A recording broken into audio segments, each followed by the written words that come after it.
গঙ্গা, গীতা, সাবিত্রী, সীতা, সত্য পতিব্রতা, ব্রহ্মাবলী, ব্রহ্মবিদ্যা, ত্রিসন্ধ্যা, মুক্তিগেহিনী, অর্ধমাত্রা, চিদানন্দা, ভবগ্নি, ভ্রান্তিনাশিনী, বেদত্রয়ী, পরমানন্দা, তত্ত্বার্থ জ্ঞানমঞ্জুরি। নমস্কার, আমি জয়তী ভাগ্যের পরিবর্তন চ্যানেলে আপনাদের জানাই স্বাগতম। আজ আমরা আপনাদের সামনে উপস্থাপন করব শ্রীমদ্ ভগবদ্ গীতা। প্রাচীন সংস্কৃত মহাকাব্য মহাভারতের একটি অংশ হল এই ভগবদ্গীতা। গীতা একটি স্বতন্ত্র ধর্মগ্রন্থ তথা একটি পৃথক শাস্ত্রের মর্যাদা পেয়ে থাকে। গীতা হল ভগবান শ্রীকৃষ্ণের মুখনিঃসৃত বাণী।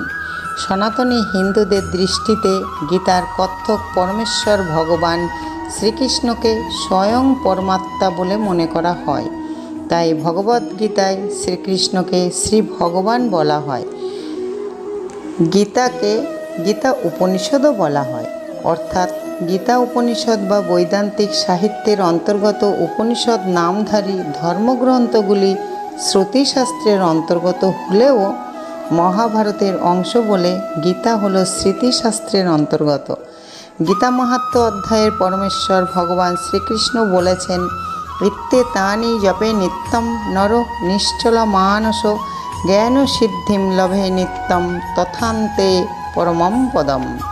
গীতার এই 18টি নাম কোনো ব্যক্তি যদি অচল চিত্তে এই গুপ্ত নাম সমূহ নিত্য জপ করেন, তিনি দিব্যজ্ঞান সিদ্ধি লাভ করেন এবং অন্তে পরমপদ প্রাপ্ত হন।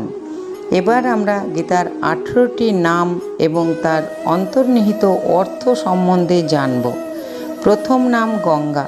প্রথমে এই গঙ্গা নাম নেওয়া হয় কারণ মনে করা হয় যে গঙ্গায় ডুব দিলে সকল পাপ নাশ হয়ে যায়, তাই প্রথমেই গঙ্গা নাম নেওয়া হয়। দ্বিতীয় গীতা। গীতা অতি পবিত্র ধর্মগ্রন্থ। যে ব্যক্তি শুদ্ধ চিত্তে গীতা পাঠ করেন সেই মুহূর্তে তার সকল পাপ নাশ হয়, তাই এখানে গীতার কথা বলা হয়েছে। সাবিত্রী, তিনি পরম সতী ছিলেন, তাই তিনি তার মৃত স্বামীর প্রাণ ফিরিয়ে আনতে সক্ষম হয়েছিলেন, তাই এখানে সাবিত্রীর কথা বলা হয়েছে। সীতা, তিনি হলেন ভগবান রামচন্দ্রের স্ত্রী। মাতা সীতা এতটাই পবিত্র ছিলেন যে রাবণ শত চেষ্টা করেও সীতামাতার পবিত্রতা নষ্ট করতে পারেনি, তাই সীতা নাম মহাপবিত্র বলা হয়। সত্তা বলতে আমাদের আত্মার কথা বলা হয়েছে। আত্মা যেমন অমর, ভগবদ্গীতাও তেমন অমর। পতিব্রতা। পতিব্রতা বলতে বোঝায় ভগবানের প্রতি আনুগত্য, কারণ একমাত্র ভগবানই হলেন আমাদের প্রত্যেকের প্রতীক এবং আমরা সবাই তার পত্নী স্বরূপ। ব্রহ্মাবলী। ব্রহ্মশক্তি থেকে নির্গত শক্তিকে বলা হয় ব্রহ্মবলী। যে শক্তির কোনো বিনাশ নেই। ব্রহ্মবিদ্যা। ব্রহ্মাবলীর শক্তি থেকে উদ্ভূত এক বিদ্যা, একে আমরা ব্রহ্মবিদ্যা বলে থাকি। ত্রিসন্ধ্যা। এই ত্রিসন্ধ্যা নামের অর্থ হল ত্রিকালের সমষ্টি, যথা ইহকাল, বর্তমানকাল এবং পরকাল। মুক্তিগেহিনী। যে ব্যক্তি প্রতিদিন গীতা পাঠ করেন তার পক্ষে মুক্তি পাওয়া সম্ভব, তাই এই নাম ব্যবহার করা হয়েছে। অর্ধমাত্রা। ভগবদ্গীতাতে ভগবানের অর্ধেক মাত্র ফুটে ওঠে বলে এর নাম অর্ধমাত্রা। পূর্ণরূপ তখনই পাওয়া যায় যখন সকল শাস্ত্রের জ্ঞান হয়। চিদানন্দা। ভগবদ্গীতা এমন একটি গ্রন্থ যাকে বারংবার পাঠ করলেও আমাদের চিত্তে কোনো বিরক্তি অনুভূতি হয় না, বরং আমাদের চিত্তকে আনন্দ প্রদান করে। তাই এর আর এক নাম হল চিদানন্দা। ভবগ্নি। ভব শব্দের অর্থ হল বস্তু বা মায়ার জগৎ এবং ভবগ্নি শব্দের অর্থ হল বস্তু বা মায়ার জগৎ এবং ভবগ্নি শব্দের অর্থ হল যা এই বস্তু জগতের মায়াকে ধ্বংস করে। গীতার আর এক নাম হল ভবগ্নি, কারণ গীতা পাঠ করলে এই বস্তু জগতের মায়া ধ্বংস হয়। ভ্রান্তিনাশিনী।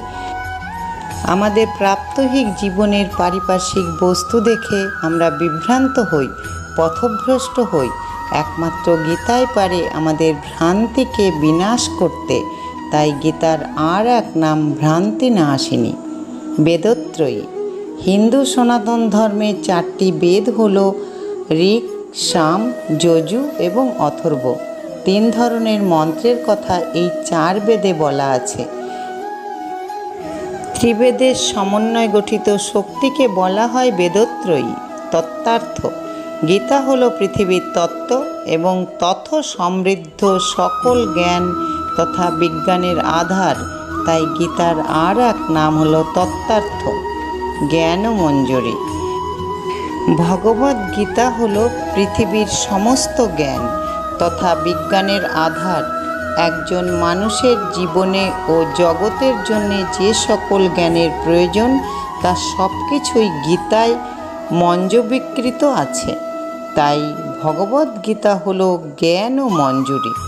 আমাদের সনাতন ধর্মে দেবদেবীদের অনেক ধরনের নাম আছে, যেমন ভগবান শ্রীকৃষ্ণের, দেবাদিদেব মহাদেবের, মা কালীর আরও অনেক দেবদেবীর 108 নাম রয়েছে। সেই রকমই শ্রীমদ্ ভগবদ্গীতার এই 18টি গুচ্ছ নাম রয়েছে। আপনারা অবশ্যই রাতে ঘুমোতে যাওয়ার পূর্বে এবং সকালে ঘুম থেকে ওঠার পর শুদ্ধ চিত্তে গীতার এই নামগুলি জপ করবেন। ঈশ্বরের কৃপায় আপনাদের পরম মঙ্গল সাধিত হবে। ভিডিওটি যদি ভালো লাগে তাহলে লাইক, শেয়ার, সাবস্ক্রাইব করবেন আর আপনাদের প্রিয়জনের সাথে শেয়ার করে নিন যাতে তারা এই সকল বিষয় জানতে পারেন। সকলে ভালো থাকুন, সুস্থ থাকুন। জয় শ্রীকৃষ্ণ।